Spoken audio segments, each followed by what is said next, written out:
Thank you for holding this meeting on the National Infrastructure Bank Act of 2025. I'm Congressman Deluzio, and I'm proud to represent Western Pennsylvania in Congress. I serve on the House Transportation and Infrastructure Committee, and I'm very proud to co-sponsor the National Infrastructure Bank Act of 2025. I want to thank my colleague and Congressman Danny Davis for leading the bill. Look, the greatest country in the world should have the best, strongest infrastructure out there. The historic Bipartisan Infrastructure Law sent billions in new federal spending on much needed infrastructure repairs and upgrades. But we can't wait and hope for a bill like that to come every few years or decades. Projects need time to plan and stable funding sources. We should follow up on this work and invest in the backbone infrastructure of our economy.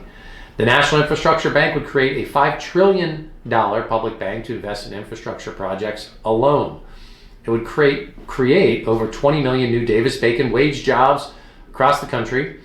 Meanwhile, President Trump has tried freezing and clawing back already appropriated spending for everything from tunnels and bridges to hydrogen hubs and more.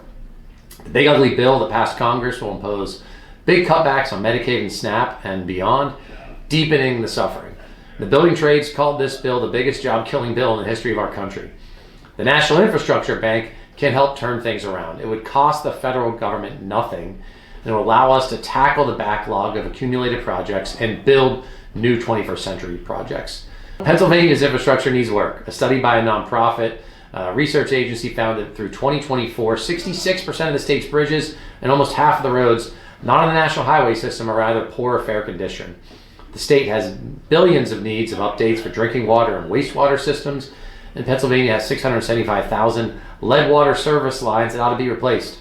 In my corner of the Commonwealth, Pittsburgh Regional Transit's funded for only 2 more years or so, and there's no long-term funding budgets for the regional transit system.